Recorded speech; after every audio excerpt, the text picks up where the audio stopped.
Hi, I'm Lydia Silva. I'm going to start by introducing our group project. Our theme is on major and careers and what kinds of careers can you follow with your one major. Um, I'm just going to briefly go over what a linear career path is and what a multi-directional path is. We took these two images from an adapted version of Paperl and Baruch from 1997, and both images, the one on the left shows a vertical or a linear career path, and the one on the right shows a multi-directional career path where there are many more options and there are different ways to go. Um, Many professions and careers and majors that you take in college can take you to many different jobs and different experiences nowadays, and it's not just going up and down or just going up. So basically what a linear career path is what this image on the left is. Um, so you can start at the bottom of a company and just gradually go up from a manager to a director, then to a VP, either in the sales department, finance department, HR, and accounting. There's so many different areas, but a linear path is where they see that the only way for you to go in your career is up. And that's not true nowadays because we have the multi-directional career path that you can take where there are many different options. You can go to outsourcing, startup ventures, buyouts, have so many different experiences. And after you collect all those experiences, you can become a consultant, a self-employee, you can do deal making. And it's just a wider version of what a career path can look like nowadays. And we also took this quote from Baruch and Rosenstein from 1992, which talks they briefly explain what exactly a career path is. And a career path is a process of development of the employee along a path of experience and jobs in one or more organizations. So hopefully that was helpful about explaining what a linear and what a multi-directional career path is. And I'm going to start saying what I intend to major in. I intend to get my bachelor's in science and chemistry. Like I said, my name is Lydia Silva. Why I chose this major, what are the career options, and what career path I plan to follow are some things I'm going to talk about in the next slides. So I chose this career path, I chose this major, sorry, because I have a huge interest in pharmaceuticals and in research and development development of chemical products and new drugs. And I also like the diversity of all the career options you can take once you get a bachelor's in science and chemistry because it's not limited at all. And I'm just excited to get experience from different places and to one day have my own brand. And the reason I was mainly interested in getting a bachelor's in science and chemistry is because I've always loved my chemistry classes, and I've always gotten better grades in chemistry than I have in any other science. And I just think it's super interesting, and I understand chemistry as like a language. So that's one of my main interests in chemistry. And also, of course, like I said, there's different career paths and different places you can do, different things you can do with bachelor's in chemistry. It's just very wide. Um, Also, this is a statistic about how the majors in chemistry or the STEM, which are like the science majors, science, technology, and math, how they've actually kind of gone down during the years, especially chemistry. In 1992, it was 17% of the high school graduate students, and now it's only 11%, so it's gone down 6% in the chemistry. So that means that it's not a very competitive field, and there's a lot of job opportunities. Um, on Indeed Career Guide, the most popular professions and career options for someone that took their bachelor's in science and chemistry are chemical technician, toxicologist, chemistry teacher, water chemist, and the rest that are listed below. Um, the main professions I'm going to talk about just a little deeper: the chemical technician, the chemistry teacher, and the pharmacologist. The image on the right is from Wahoo Chemical Group, and this is just an image of a chemical technician. What they do is they work mainly in the mass production of different chemicals or different products, and they make sure the temperature is right, and they it's very similar to analytical chemists, and they always make sure everything's at the right point, at the right state, and it's an important job. I'm also going to talk a little bit about if you get a bachelor's in science and chemistry, often people become chemistry teachers, which is a profession I admire a lot because you need a lot of patience. And I took this image from Breaking Bad. So that's another career that's very popular if you get your bachelor's in science and chemistry. And on the right, this is an image from Rapa Chemist job description. And this is a pharmacologist, and that's kind of like what I'm interested in and the career I want to get into, and as a pharmacologist, and maybe get my degree in pharmacology. What my career path is to graduate in pharmacology, what my dream career path is, and to work in the pharmaceutical company with research and development, and someday maybe have my own brand or my own business in that area. I do intend on going to grad school and getting a degree either in pharmacology or pharmacy. Um, I want to be open to different opportunities that I can work with, and I understand that my career path probably will not. I mean, it definitely will not be linear. I'll just be taking jobs that will contribute to my career path and just contribute to my knowledge and to my experience, so that I can one day reach the job with all the baggage I need so I can one day reach my dream job. So that's pretty much what I talk about. Okay, my name's Halle Snow, and my major is a Bachelor of Science in Biology for pre-medical school. And so I'm just going to go over why I chose this major, the different requirements for being able to declare this as a major. And then I'll go over the UNCW's Department of Biology and Marine Biology a little bit, and then talk about some career options and the career that I want to get out of this.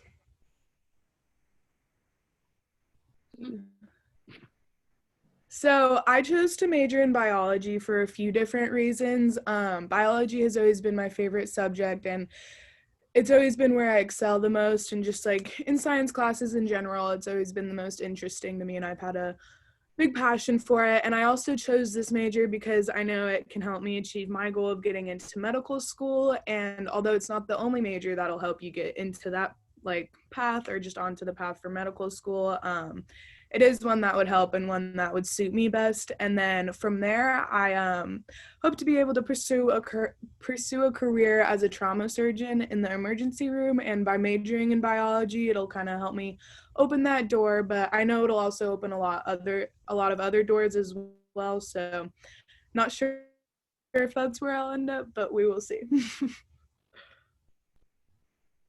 So the requirements for admissions to a major in biology, according to the UNCW's Department of Biology and Marine Biology, a student may declare their major as such in biology or marine biology after completing Bio 201 and 202 or equivalent courses.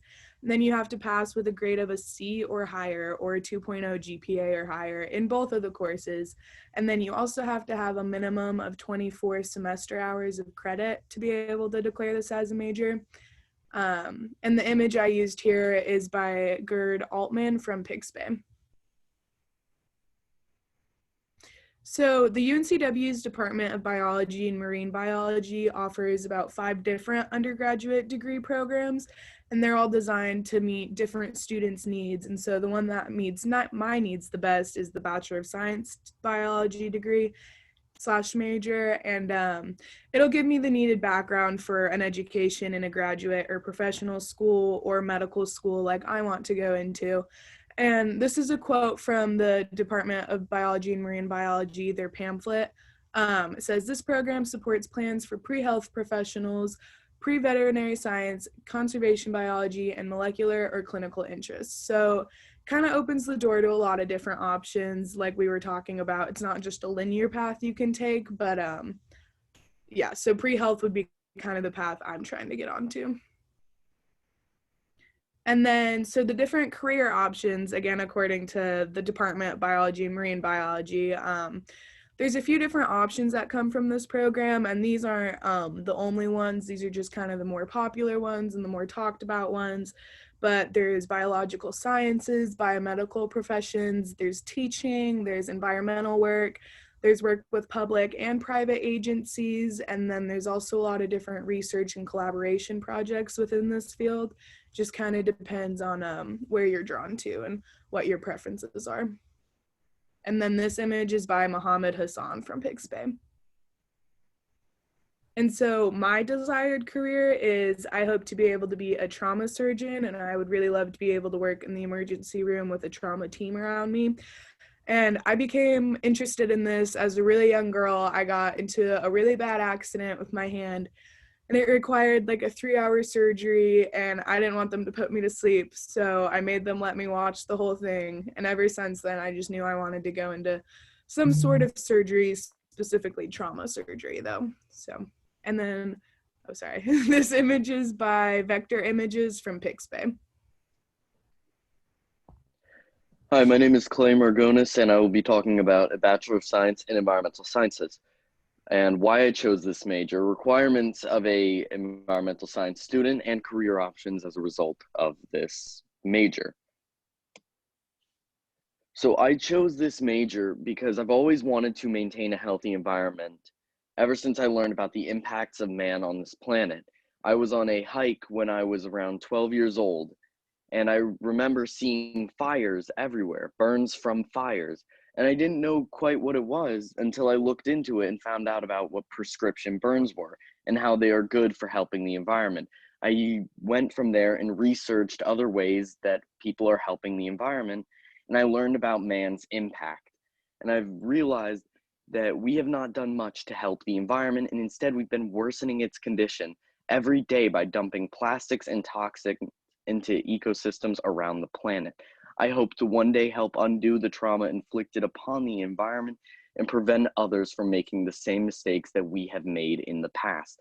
This picture at the bottom right corner is of the Great Pacific Garbage Patch. The picture was taken by Scuba Diving News, Gear, Education, and Dive Training magazine, which the Great Pacific Garbage Patch is one of the worst instances of environmental tragedy.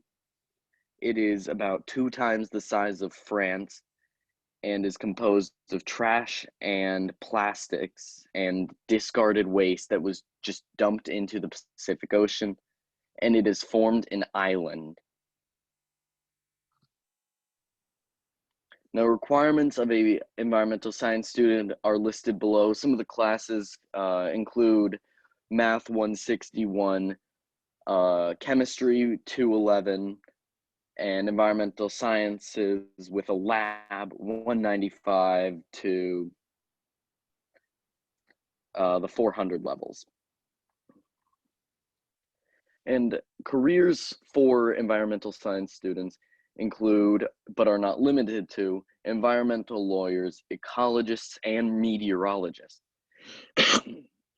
Environmental lawyers are often seen working the legal spectrum in environmental science and are often responsible for the passing of more environmental friendly legislature and upholding environmental codes and laws. A lot of them are seen within the EPA and was my desired profession for many years. Ecologists study ecosystems to determine man's impact on it and are commonly found working in zoos. They like to try to save endangered species by helping protect them and helping them procreate and increase their population. Meteorologists are responsible for studying atmospheric and climate patterns to help predict future weather. Meteorologists are responsible for determining when natural disasters are going to most likely occur, such as hurricanes or tornadoes. They also are responsible for your day-to-day weather. Every time you open the weather app on your phone, that is a meteorologist's work. All right. I'm just gonna briefly show an interview at the end. I interviewed Robin Hinman. She's been in the pharmaceutical chemistry. She got her bachelor's in science and chemistry in, I believe, 1973. Um, so I'm just gonna show briefly a clip of the interview that I had with her recently. She talks a little bit about having experience and how important a multi-directional path will be futurely in your career.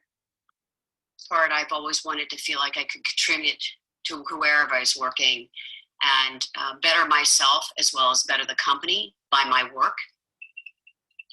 That's really cool. I'm very fascinated in that you have been like that. You have so much experience with so many different products. It kind of goes over my head, but it's very interesting and really cool. And I think I may be wrong, but I think because of all that experience you had before, like prior, that's probably what brought you into like the more regulatory, because you knew what you were talking about and you knew everything. That's what I assume. Is that right? I would say that each job I took right from the beginning, while it was not deliberate, it seemed to help me increase, and I did this deliberate, to take jobs where it would enhance my background, to broaden my perspective on things.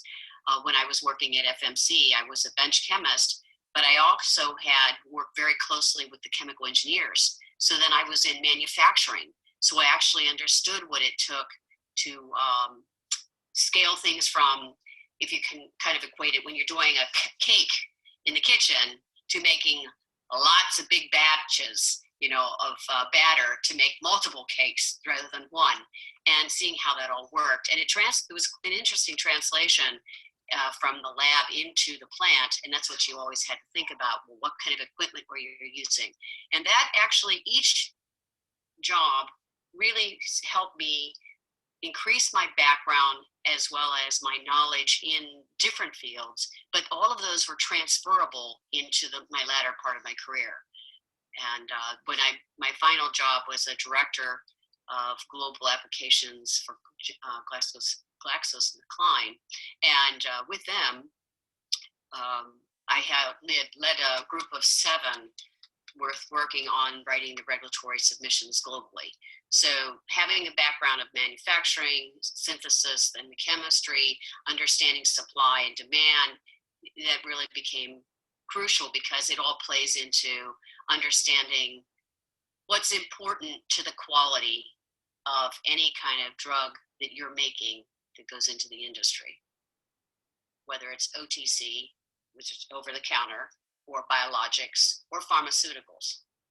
Those are the areas that I was in my latter years. All right. And thank you guys for watching. We're excited. Thank you for watching.